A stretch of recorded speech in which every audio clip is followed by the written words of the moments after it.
আসসালামু আলাইকুম, Neeraj cooking house আপনাদের সবাইকে স্বাগতম। আজকে আমি আপনাদেরকে চিংড়ি মাছ পিঠা রেসিপি দেখাবো।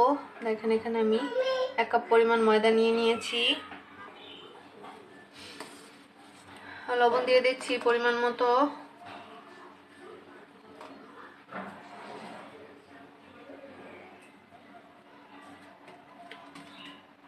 আর দিয়ে দিচ্ছি তেল। এখন এগুলোকে আমি ভালোভাবে মিশিয়ে নিচ্ছি।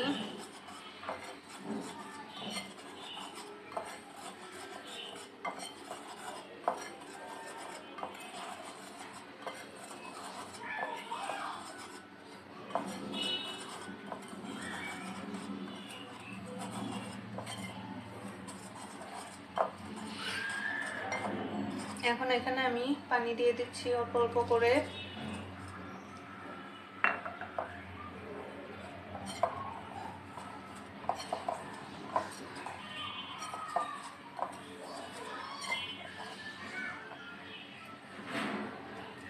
এখন এটাকে আমি ভালোভাবে মথে একটা ডো তৈরি করে নিব। ডোটা তৈরি হয়ে গেছে। এখন আমি এটাকে আধা ঘন্টার জন্য ঢেকে দিচ্ছি। ফিরে আসছি আধা ঘন্টা পর। আধা ঘন্টা পর আমরা ফিরে এসেছি। দেখেন, ডোটা সুন্দর মতো সেট হয়ে গেছে।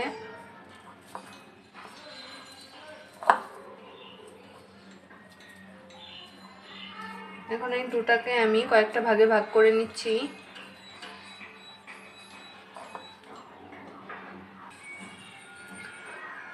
ডোগুলাকে আমি সমান 6টা ভাগে ভাগ করে নিয়েছি, যাতে করে সবগুলা পিঠা একই সাইজের হয়। এখন আমি পিঠাগুলো বানিয়ে নিব।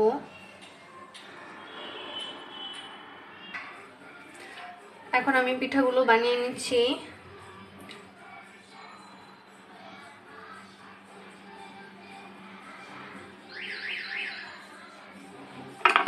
আপনারা চাইলে আরো বড় সাইজ করেও বানাতে পারবেন।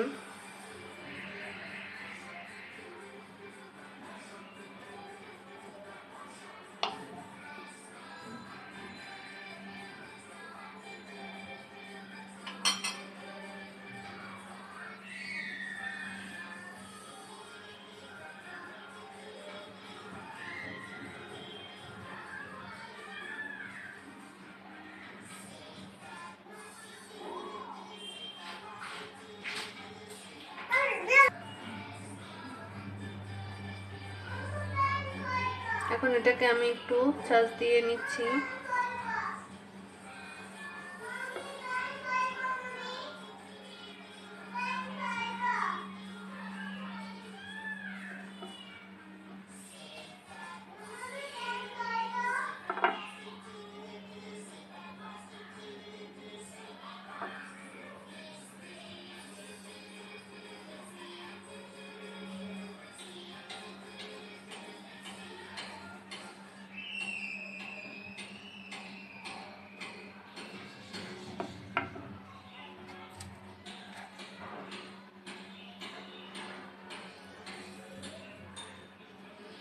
এখানে কালো জিরা দিয়ে আমি মাছের চোখটা বানিয়ে নিচ্ছি।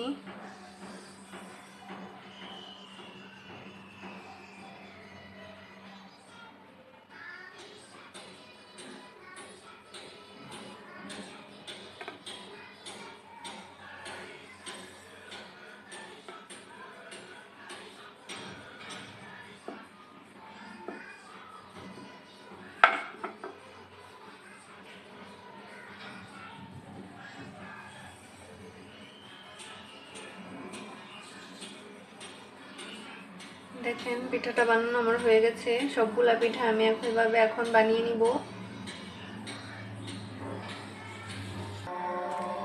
সবগুলা পিঠা আমি দেখেন বানিয়ে নিয়েছি। এগুলো দেখতে দেখেন কি সুন্দর লাগছে।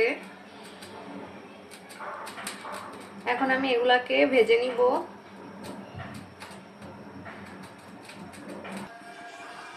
পিঠাগুলো ভাজার জন্য আমি একটা প্যানে তেল দিয়ে গরম করে নিয়েছি। এখন আমি এখানে পিঠাগুলো দিয়ে দিচ্ছি।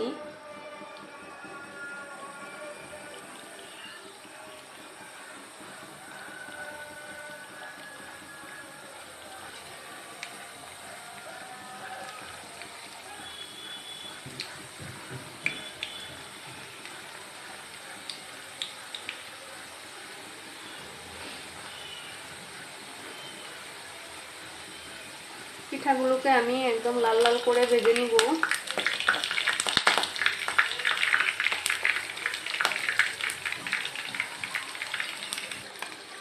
পিঠাগুলো ভাজা হয়ে গেছে, এখন আমি এগুলো চুলা থেকে নামিয়ে নিচ্ছি। এখন আমি অন্য আরেকটা পাতিলে কিছুটা পানি এবং চিনি দিয়ে একটু শিরা তৈরি করে নিচ্ছি। এখানে আমি 2টো এলাচও দিয়েছি যেন ফ্লেভারটা সুন্দর আসে। আমি 5 থেকে 6 মিনিটের মতো মিডিয়াম আঁচে পানিটাকে জাল করে নিব।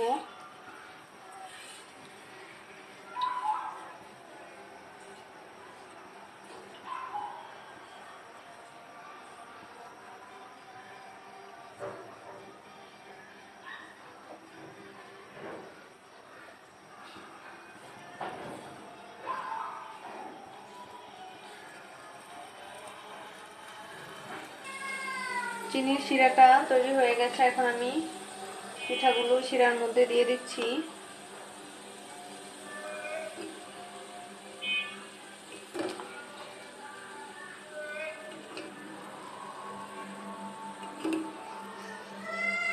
পিঠাগুলোকে আমি এই শিরার মধ্যে 2 মিনিটের মতো জাল করে নিব।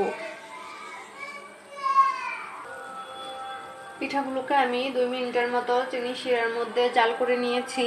এখন আমি পিঠাগুলো নামিয়ে নিব। দেখেন চিনি শিরাতে জাল করার পর পিঠাগুলো অনেকটাই ফুলে উঠেছে।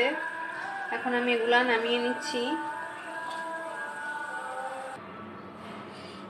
দেখেন পিঠাগুলো হয়ে গেছে। আপনারা চাইলে বাসায় এভাবে ট্রাই করতে পারেন। আর আমার রেসিপিটা যদি আপনাদের ভালো লাগে সবাই আমার চ্যানেলটিকে সাবস্ক্রাইব করবেন এবং পাশে থাকা বেল আইকনটি ক্লিক করে আমার নতুন নতুন ভিডিওর আপডেট পেতে সাথেই থাকবেন। ধন্যবাদ সবাইকে, ভালো থাকবেন, সুস্থ থাকবেন, আল্লাহ হাফেজ।